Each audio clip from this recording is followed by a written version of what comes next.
셋. 의심하는 마음.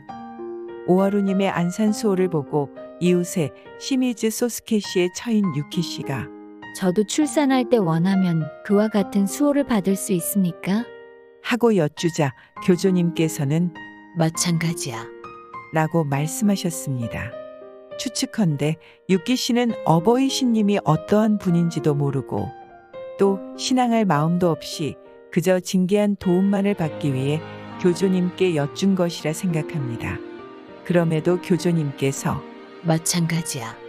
라고 말씀하신 것은 순산 허락을 받은 자는 모두 반드시 받아들여서 안산시킨다. 평소와 같이 복대도 필요 없고 기할 것도 기댈 것도 필요 없고 75일간 몸이 더럽다는 생각도 필요가 없다. 는 마음에서 하신 말씀이라고 생각합니다. 게다가 거슬러 올라가면 친필에 태네에 잉태하게 하는 것도 월일이니라. 출산하게 하는 것도 월일에 보살핀 육에 130일. 이라고 말씀하신 바와 같이 임신도 출산도 모두 어버이 신님께서 보살펴 주시는 것이라는 가르침의 근본을 구체적으로 표현한 것에 다름없습니다. 그리하여 유키 씨는 얼마 후에 임신을 하여 교조님께서 배에다 숨을 3번 불고 3번 쓰다듬으시고 인간 생각은 일체 필요 없다. 어버이 신님께 의지하여 안심하고 낳도록. 하고 일러주셨습니다. 그러나 유키 씨는 모처럼 교조님의 말씀을 듣고서도 이를 믿지 못하고 종래의 습관에 따라 몸조리를 했습니다. 당시 야마토 지방에서는 임신 중 기하는 풍습이 있었는데 출산 후에는 정어리나 고등어와 같은 등에 푸른 빛깔을 띤 생선 또는 죽순이나 버섯 등 정력이 강한 야채는 먹어서는 안 되고 감은 배를 차갑게 한다 해서 삼갔습니다. 또 임신 중 육류를 먹지 않는다. 문어를 먹으면 뼈 없는 애를 낳거나 아이에게 사마귀가 생긴다는 둥 기했던 것입니다. 아마 유키 씨는 민간 전승의 풍습에다 순산 허락도 받아 이 2가지를 갖추었으니 든든하다는 생각을 했겠지요.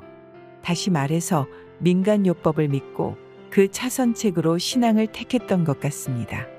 그 결과 기대와는 반대로 산후의 열로 30일가량 자리에 눕고 말았습니다. 그래서 교조님께 여쭙자 의심하는 마음이 있었기 때문이야.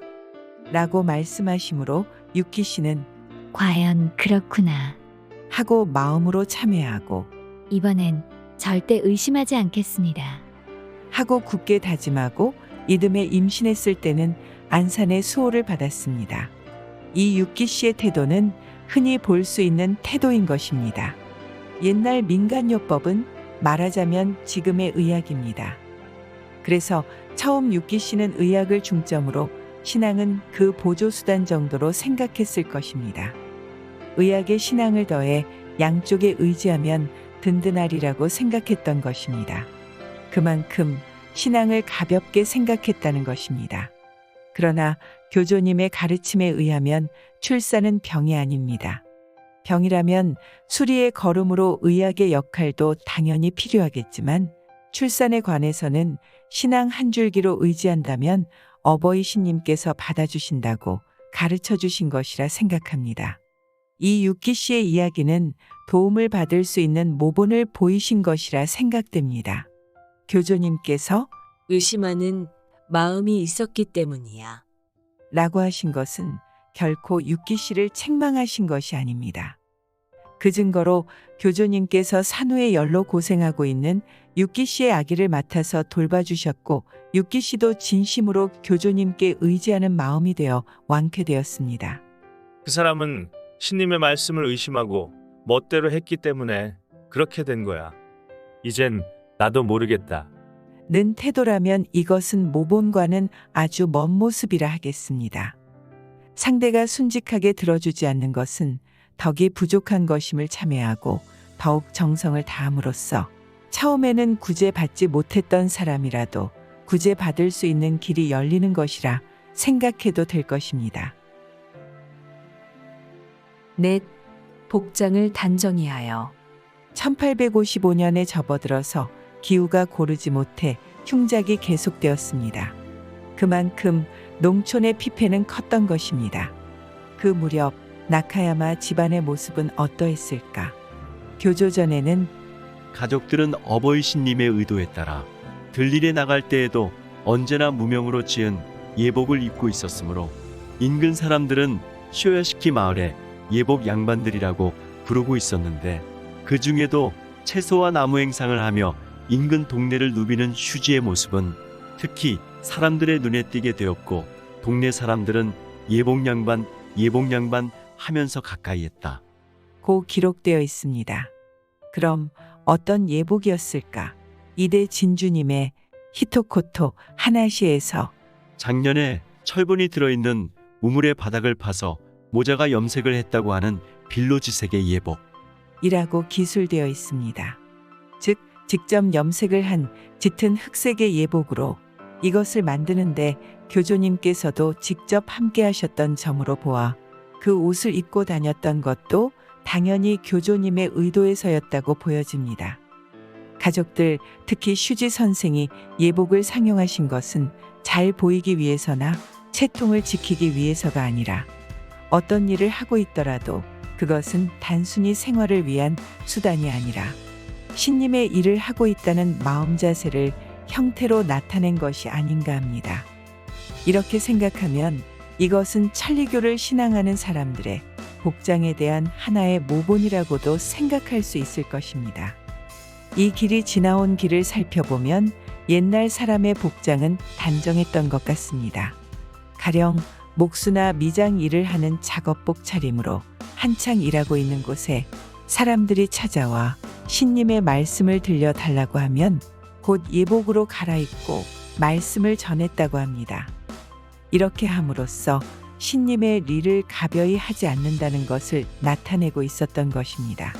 또 외출할 때 언제나 다른 정장을 준비하여 갖고 다녔다는 사람도 있습니다. 복장만이 아닙니다. 용제라면 언제라도 수운을 전할 수 있는 마음가짐을 갖추고 있어야 하기 때문에 손톱을 깎는 등 청결에도 마음을 기울였습니다.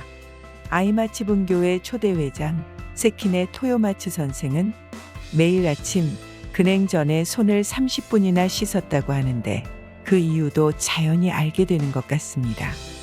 어느 유명한 교회장은 교토에서 단독 포교를 할 때 언제나 새 신발을 별도로 가지고 다니면서 목적지인 집 앞에 가서는 새 신발로 바꿔 신고 들어갔다고 합니다.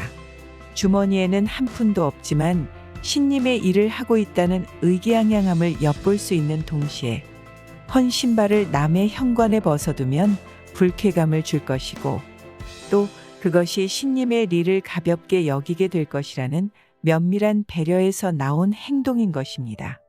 성진실만 있으면 복장은 아무래도 좋다는 것이 아니라 성진실이라면 거기까지 세심히 배려해야 한다는 것이 이분의 생각인 것 같습니다. 핫비는 소홀히 다루기 쉽지만 등에는 천리교라고 큰 글씨가 새겨져 있습니다. 그렇게 생각하면 핫비를 입은 이상 한 사람 한 사람이 천리교의 대표자라는 마음을 가졌으면 합니다. 덥다고 해서 알몸에 핫비를 입거나 끈도 묶지 않고 입고 다니는 사람을 보게 되면 이런 사람이 아무리 신념이 있고 열심히 한다고 해도 믿기 어려울 것입니다. 이것은 들은 이야기입니다만 어느 농촌에 사는 사람이 수양과에서 고향에 돌아가면 열심히 전도포교를 하라는 이야기를 들었다고 합니다. 고향에 돌아와 어떻게 하면 좋을지 몰라 일단 밭일을 나갈 때는 꼭 핫비를 입어야겠다고 마음을 먹고 실천을 했습니다. 그 모습을 본 마을 사람들이 3개월 정도 안 보인다 했더니 천리교 본부에 갔었다나 봐. 듣자 하니 꽤 괜찮은 곳이라던데 그 사람한테 안내해달라고 해서 한번 가볼까? 라고 이야기가 진행되어 어느샌가 버스로 단체 참배를 갈 수 있게 되었고 그 후로도 이어진 노력으로 교회 설치에 이르게 되었다고 합니다. 이러한 것은 예봉양반의 현대판이라고 할 수 있을지 않을까요? 신님의 리를 귀중히 여긴다면 몸가짐을 청결히 하는 것이 모본에 통하는 것이라고 생각합니다. 이 길의 용제로서 물론 사치나 자신을 위한 꾸밈은 필요하지 않다고 하지만 항상 신님의 일을 하고 있다는 마음으로 복장도 여기에 알맞게 입도록 마음을 쓰는 것도 중요하다고 생각합니다.